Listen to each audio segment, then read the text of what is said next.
Ilunga lomkhonto wesizwe usuyavuma ukuthi vele abantu bangaphandle la South Africa abafuneki, kodwa akumphethe kahle lokhu ukuthi bebizwe ngamagama. Uthi nje yena akanankinga nje nabantu bangaphandle, kodwa inkinga yonakala mhla sekufika laba bazodayisa iyobisi. Ubese uyacela ukuthi abantu bangaphandle baphathwe kahle, okungenani umuntu ozodila nabo kube uhulumeni. Ngabe kuthiwa sizonda kangakanani i-EFF bafowethu, kodwa kufanele sibuye silikhulume phela iqiniso, singakhohlisanga.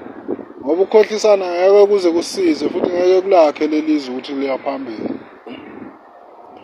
Yabona indlela esizonda ngayo abantu abakulamazwe la e-Afrika ibuye ibe unfair. Angifuni nje unikhohlisa. Ibuye ibe unfair, yabo.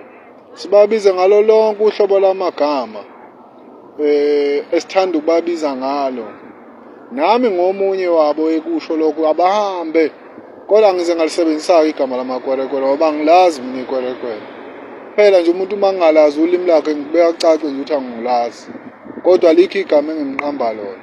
So indaba ila bafethu.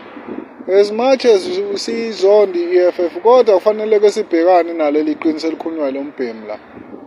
Yebo abantu bangaphandle nathi sinenkinga nabo ngeinto zabethile nezithile, kodwa sikwazi ukuthi sikufukamele ukuthi abantu abamhlophe bafowethu nabo babona bala eSouth Africa. Futhi na indlela esiphatha ngayo abantu bangaphandle kufuna siyibhekise nakubona.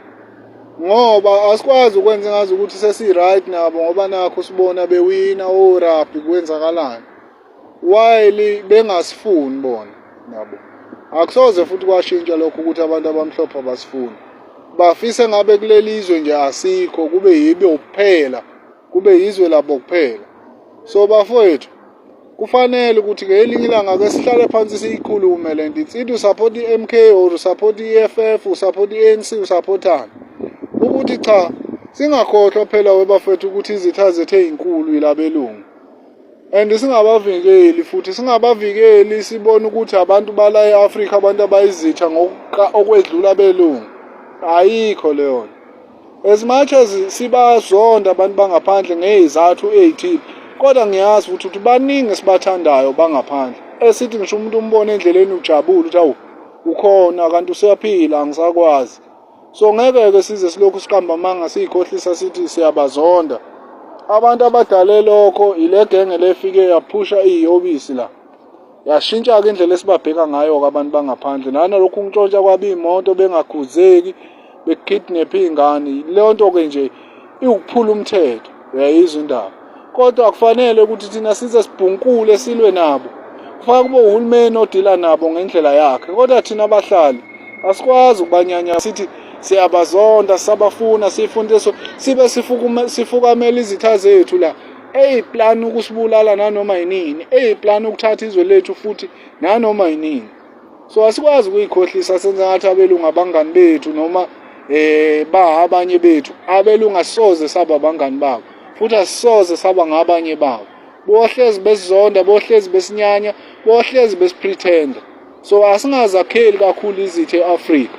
Bafethu akudilwe nabantu abaphula umthetho.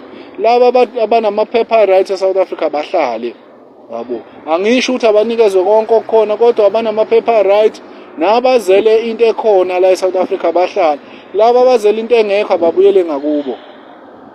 Kodwa futhi akusho ukuthi abashawe, bebulawe, belinyazwe. No, leyo nto i-wrong kakhulu. Ayifuneki nje. Angifuni nje ukunikhohlisa. Mina ngiyafisa ngelinye ilanga ukuya eZimbabwe. Yabo, ngiyafisa nje ukuya noma ikuphi la ngifuna ukuya khona. So manje maso iqeda leyo nto manje lobo budlelwane kuzosixaka ekugcineni.